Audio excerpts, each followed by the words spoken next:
വർഷം 1998 ജൂലൈ മാസം 12-ാം തീയതി. ഫ്രഞ്ച് തലസ്ഥാനമായ പാരീസിലെ സ്റ്റാഡ് ഡി ഫ്രാൻസ് സ്റ്റേഡിയം ലോകകപ്പ് ഫൈനലിനായി ഒരുങ്ങുകയാണ്.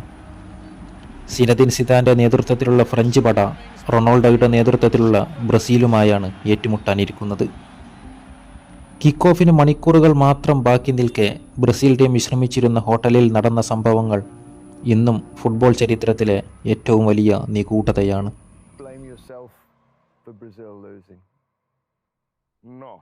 ഉച്ചഭക്ഷണത്തിന് ശേഷം വിശ്രമിക്കുകയായിരുന്നു ടീം ബ്രസീൽ.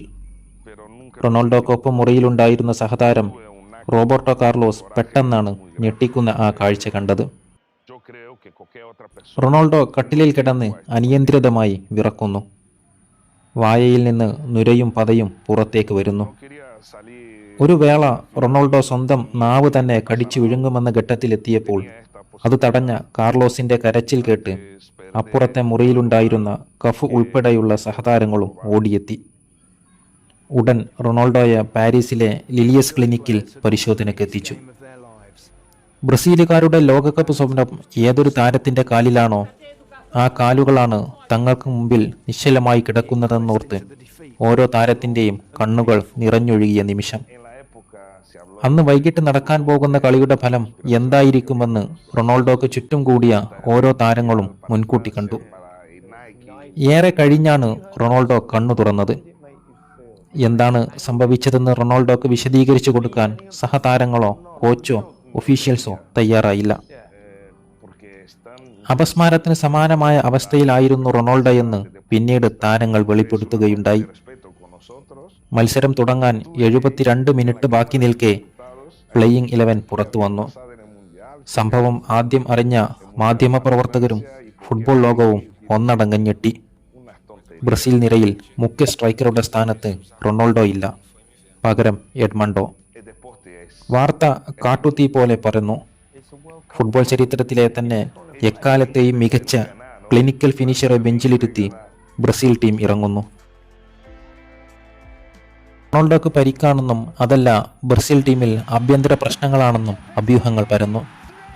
അപ്പോഴേക്കും നാഡീസംബന്ധമായ പരിശോധനകൾക്കൊടുവിൽ റൊണാൾഡോക്ക് കാര്യമായ കുഴപ്പമില്ലെന്ന് ടീം ഡോക്ടർ വിധിച്ചു. പരിശോധന കഴിഞ്ഞ് സ്റ്റേഡിയത്തിൽ എത്തിയ റൊണാൾഡോ കണ്ടത് താനില്ലാത്ത ടീം ലൈനപ്പാണ്.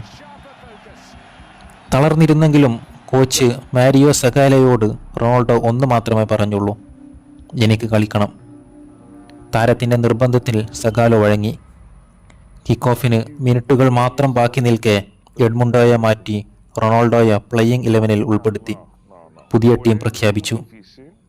ഫുട്ബോൾ ലോകം അമ്പരന്ന ഒരു മണിക്കൂറിലേറെ നേരത്തിന് അവിടെ വിരാമമായെങ്കിലും പാരീസിലെ പുൽമൈതാനത്ത് കണ്ടത് പഴയ റൊണാൾഡോയെ ആയിരുന്നില്ല. 90 മിനിറ്റ് അദ്ദേഹം ഓടിത്തീർത്തു എന്ന് പറയാം. സിദാന്റെ 2 ബുള്ളറ്റ് ഹെഡറുകൾ ബ്രസീൽ വല തുളച്ചു കയറി.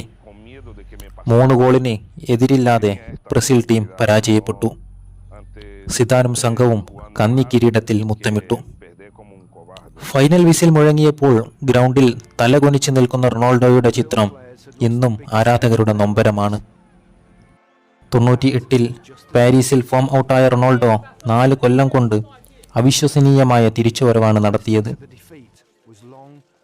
2002 ലോകകപ്പ് ഫൈനലിൽ ആ ടൂർണമെന്റിലെ ബെസ്റ്റ് പ്ലെയർ അവാർഡിനർഹനായ ജർമ്മൻ ഗോൾ കീപ്പർ ഒലിവർ ഖാനെ 2 തവണ കീഴടക്കിയ റൊണാൾഡോ ഏറെക്കുറെ തനിച്ച് ബ്രസീലിന് കപ്പ് നേടിക്കൊടുത്തു.